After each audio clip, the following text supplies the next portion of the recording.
ગુજરાતમાં કૃષિ મંત્રી એમ કહે છે કે ખાતર જોઈએ એટલું ઉપલબ્ધ છે, ખાતરની ઘટ નથી, અને બીજી બાજુ ખેડૂતોની ખાતરની લાઈનો છે.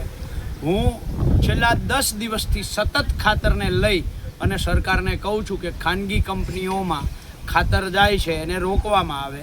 હું લગભગ છેલ્લા 1.5 મહિનાથી કહું છું કે રાજ્યના કૃષિ મંત્રી અને રાજ્યના ખેતી નિયામક સરકારને બદનામ કરવા માટેનું ષડયંત્ર કરે છે.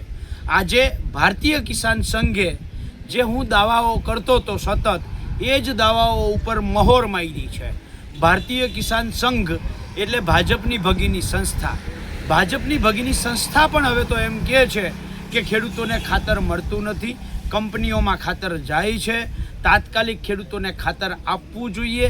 આ બાબત આવકાર્ય છે, પણ હારે હારે ભારતીય કિસાન સંઘને પણ મારો સવાલ છે કે આવનારી તાલુકા પંચાયત, જિલ્લા પંચાયતની ચૂંટણી આવે છે એટલે ખેડૂતોની વચ્ચે જવા માટેનો તમે રસ્તો શોધી રહ્યા છો. આ આવેદન આપીને પ્રેસ કોન્ફરન્સ કરીને તમે 2022ની જ્યારે ચૂંટણી આવી ત્યારે જેમ આંદોલન કર્યું હતું એવી જ રીતે તાલુકા પંચાયત, જિલ્લા પંચાયતની ચૂંટણી આવે છે એટલે આંદોલન કરો છો? જો ના તો 2022થી અત્યાર સુધી ભારતીય કિસાન સંઘ ક્યાં ખોવાઈ ગયું હતું?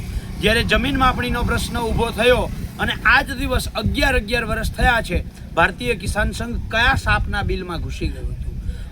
પ્રધાનમંત્રી પાક વીમા યોજના, આખી યોજના બંધ કરી દીધી, ખેડૂતોને રામ ભરોસે મૂકી દીધા. ભારતીય કિસાન સંઘ ક્યાં હતું? એટલે જ્યારે ચૂંટણી આવે ત્યારે ચોમાસું દેડકાની જેમ ભારતીય કિસાન સંઘે બહાર આવવાની જગ્યાએ ખેડૂતો માટે સતત લડવું જોઈએ.